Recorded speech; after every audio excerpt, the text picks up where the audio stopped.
Hi, guys. Good morning, good afternoon, and good evening to you wherever you are on the part of the globe. This is Citadel of Wisdom with TJ, a platform that is dedicated to providing accurate information for us to learn and harness wisdom from our knowledge for the purpose of making decisions that will improve our lives.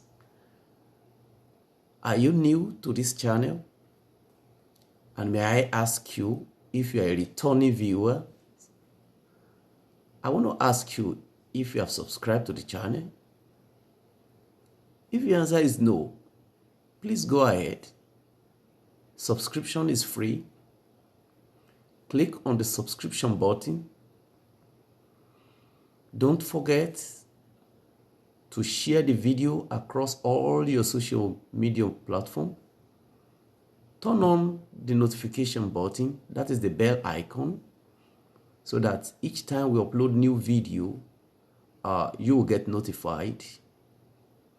Don't forget also to give us a thumbs up. That is the offering you can give us to encourage us to provide more content on this channel. Today, we'll be making a presentation on the value of life. I say it again, the value of life. Sometimes in 2009, I was in Accra, Ghana with a friend of mine, Dr. Shuleye. We were there for a conference. And that conference was the first update on HIV/AIDS in Africa. I was at that conference to present a paper titled The Role of Workplace Policy on the Prevention and Control of HIV/AIDS in Africa. At that conference, I met a paper presenter from the United States of America. And in the course of our conversation, the man asked a question: what is the value of life? And I began to think, the value of life? And he said, yes. What is the value of life without its quality? A life without quality does have low value. And when a man becomes dead, the value of that life is completely lost. And so therefore today, like I said, we examine what is value of life. In economic terms, the value of life is a measure of the benefits of avoiding death. So, in other words, if you can do things to guarantee safety of man's life, whatever effort you make at ensuring that a man does not lose his life, the cost of doing that is the value of life. It may interest you today that value of life is simply the cost of averting death. The cost of preventing death. The cost of avoiding fatality. That is what we refer to as the value of life. Now, let me quickly talk about the ultimate value.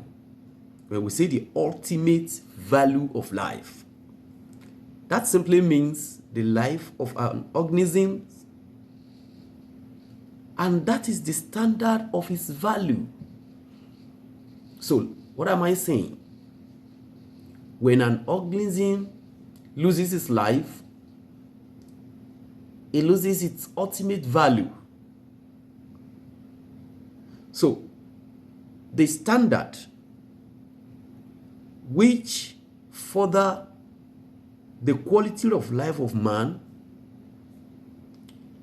is good, and the one which threatens the man's existence is evil. Now, in socio-political terms, the value of life is the marginal cost of preventing death in a certain circumstance or in certain circumstances. Statistically, the cost of reducing the average number of deaths by one, the cost of reducing the average number of deaths by one is the value of life. What do I mean? In a population of a society, there is the average number of people. We can say, okay, this is the average population of this society. So the cost of preventing the loss of one of them, that's the marginal, okay, is the value of life. Now, let me put this question to us. How much does human life worth? How much can be paid for a lost soul for the family to be adequately compensated?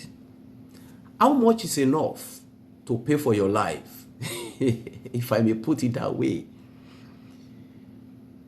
As a matter of fact, there is no amount of money that can adequately compensate for a human life. Human life is sacrosanct. Human life must be preserved at all costs. And there is no amount paid to compensate for a life that is lost, either due to error, that can adequately compensate, because that money is not going to bring back the lost person to his or her family. And so therefore, there is no amount of money that can equate human life. However,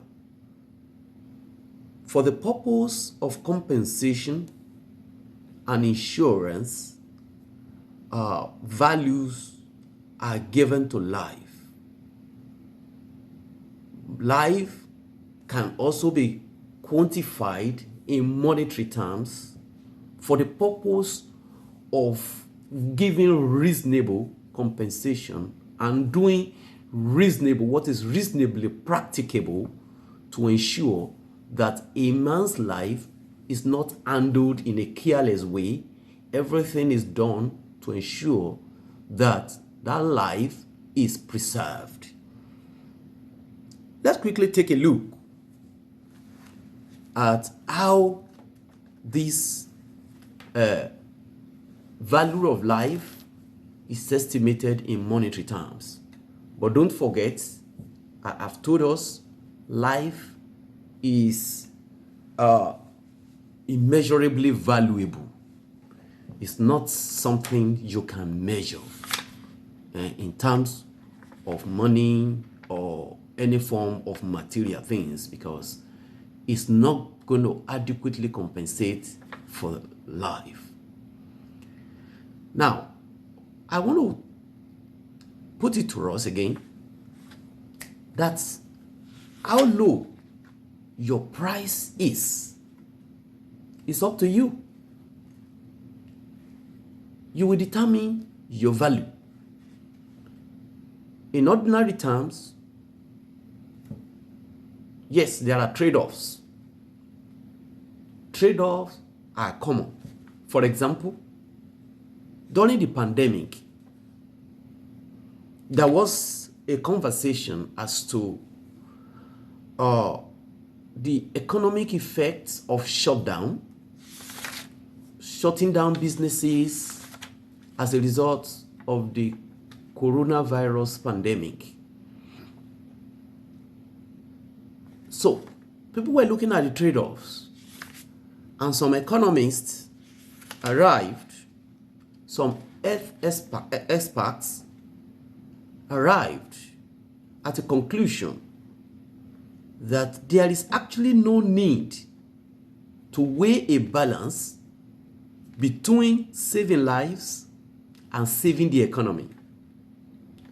They said prioritizing fighting the coronavirus will benefit the economy. It means we can't say because we want to save the economy, then we allow people to get exposed to a pandemic like COVID-19. Now, sometimes in 1978,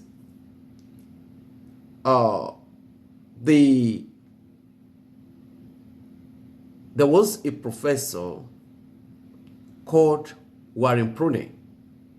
He is an economic professor of Kansas College. He came up with a calculation of the value of life. And this calculation that he came up with was in a bid to estimate the savings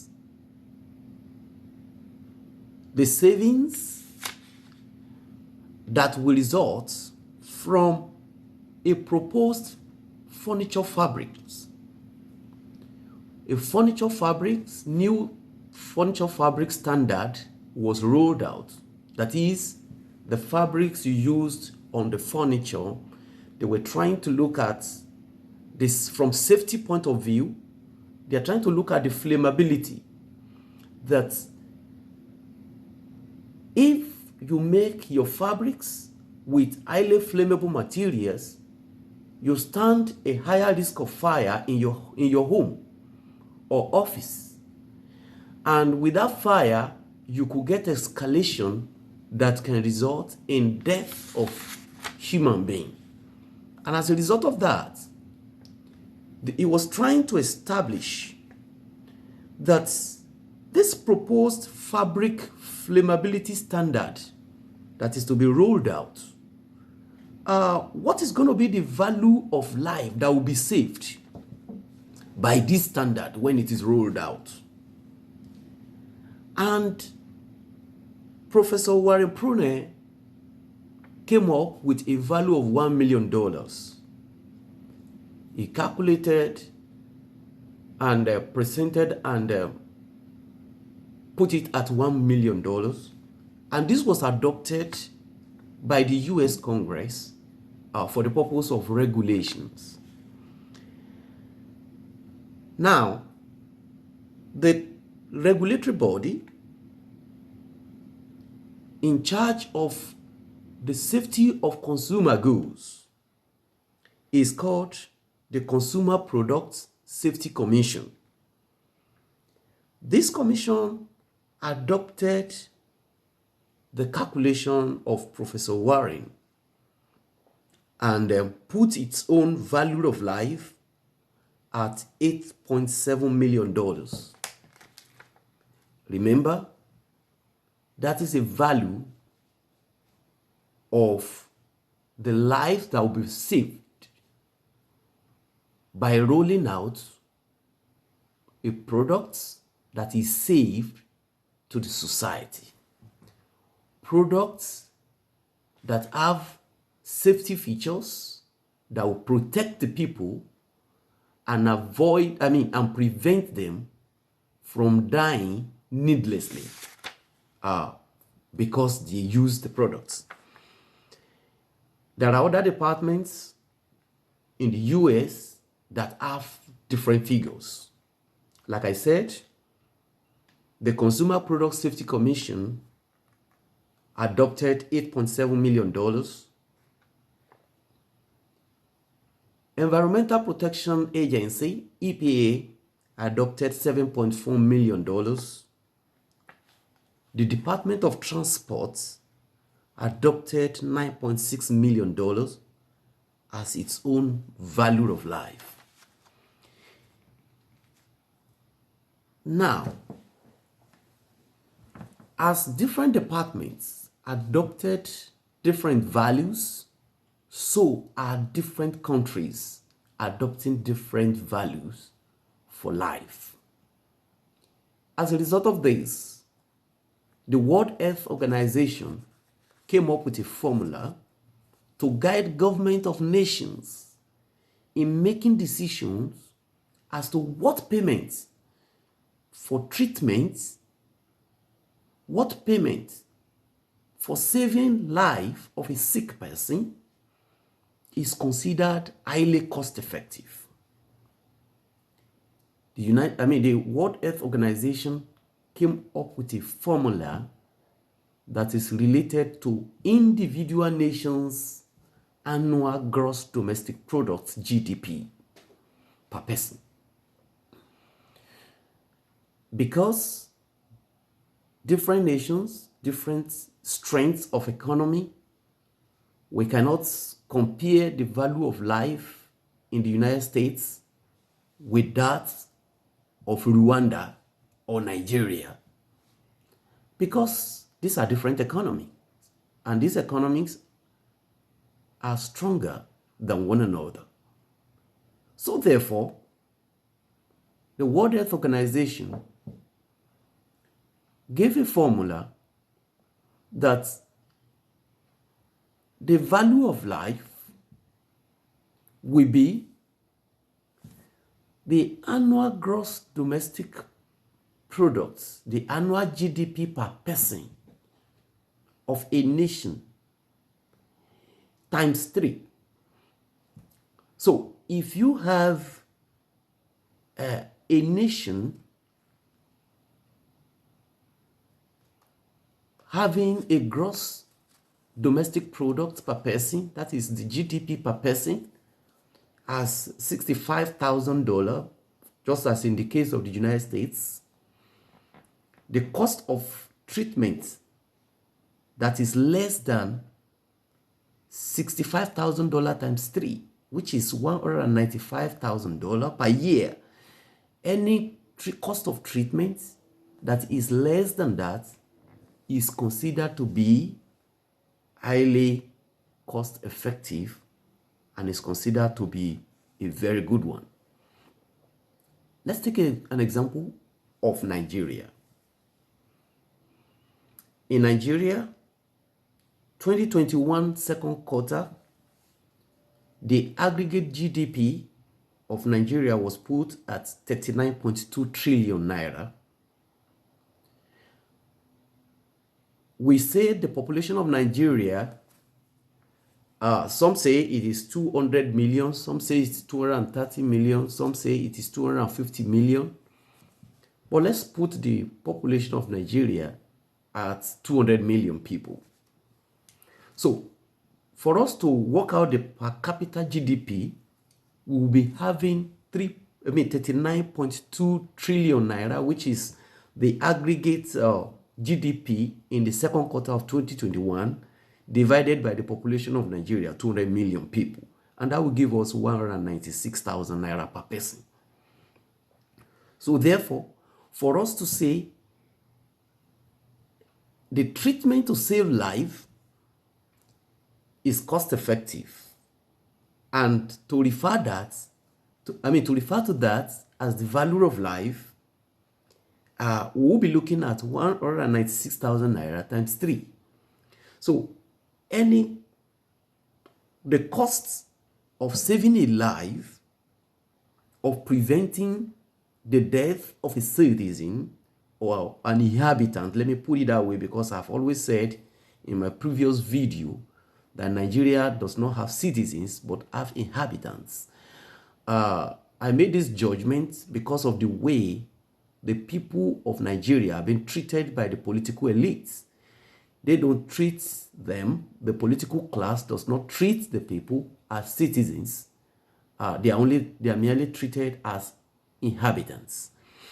So therefore, the value of life for avoiding death of an average Nigerian should be put at 588,000 naira per person per year.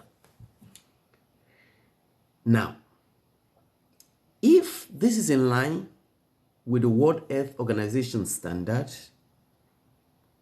what do we have today? Like I said earlier, different economy with different strength.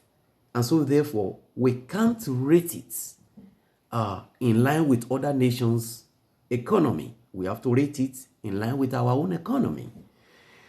For example, the costs, which we call the value of life for a Nigerian, which is put at 588,000 naira per person per year, that's just $1,000 if we convert it to American dollars. And that is the worth of the life of an average Nigerian. Today,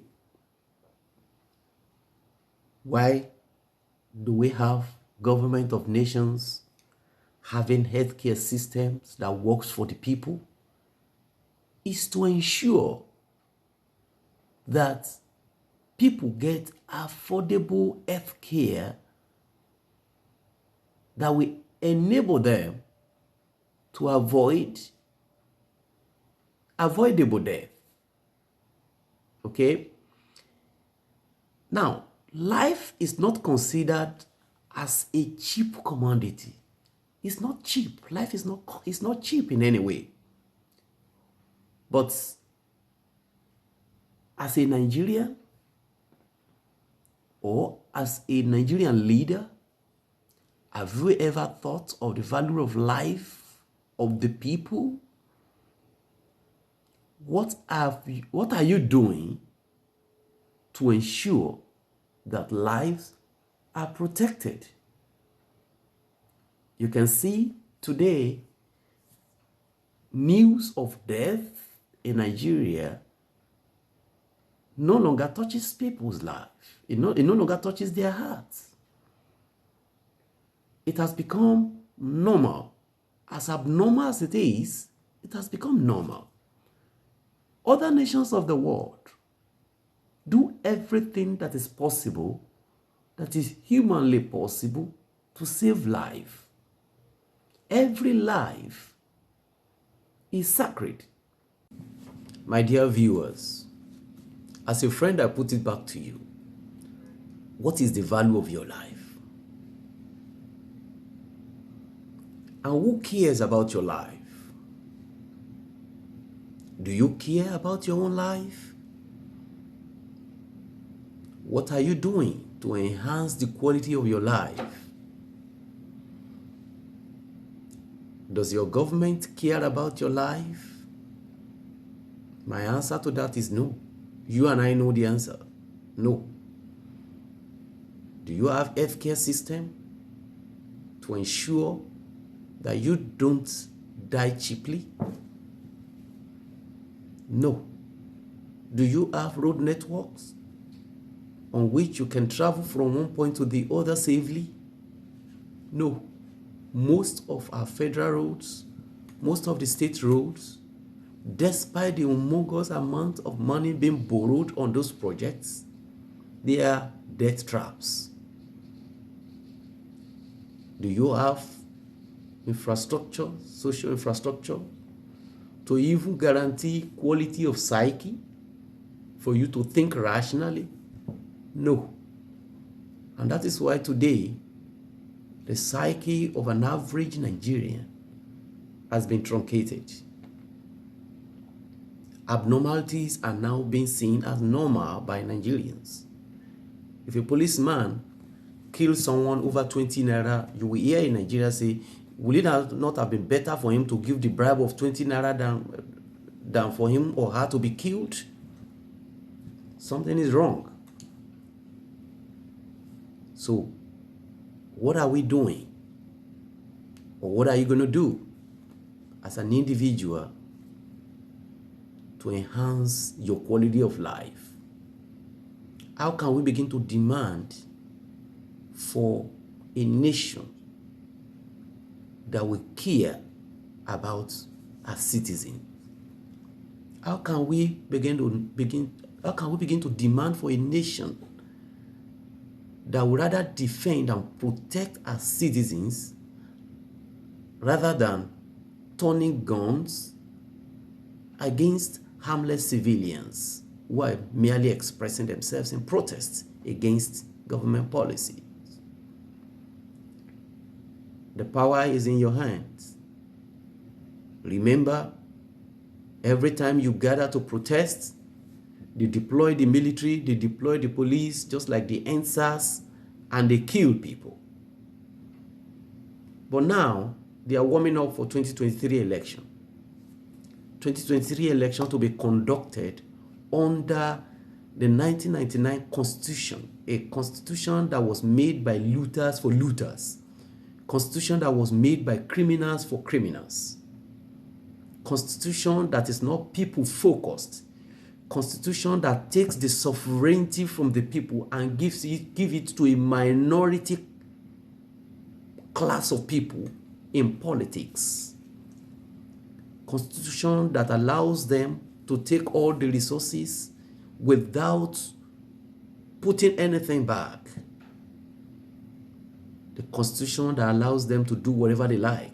The constitution that says people should be forced to live together even when they have differences that have not been resolved. What are you going to do? What are you to do? As a Nigerian, let us all demand for referendum.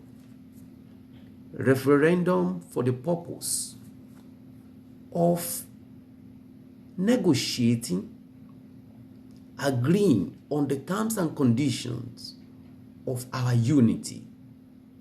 Unity is strength. I agree. Nigeria can remain one. I agree. But the basis of remaining one, the terms and the conditions has to be agreed by everyone.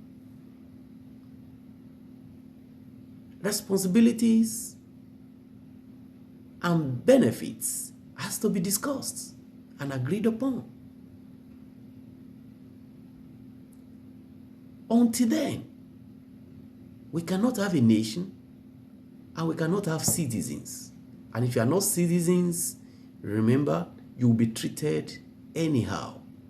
You'll get all sorts of treatments. Your life cannot have value and it cannot have meaning to anyone.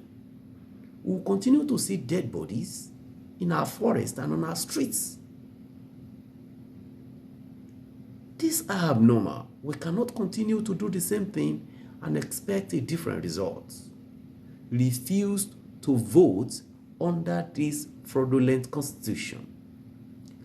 Let us demand for referendum in place of 2023 election. Let us resolve the Nigerian question once and for all. If Nigeria has to remain one, then it has to be the one that will work for everyone. We cannot achieve this through violence, kidnapping, ethnic cleansing. All this has to stop. Genocides every day has to stop. Thousands are being killed on daily basis. Millions are being displaced on annual basis. This has to stop. And it is up to you and I to stop it. We have to stop it by using the power we have. And that is the power of our votes. That is the only thing that will guarantee value for our lives. I know you are wise people, but TJ will always come on this channel to drop a little more wisdom in your cup. I hope to see you next time. And as we prepare for the Christmas and New Year, remember to make safe choices. Watch your actions, calculate your risks. Stay out of trouble and remain safe. Until then, Remain blessed.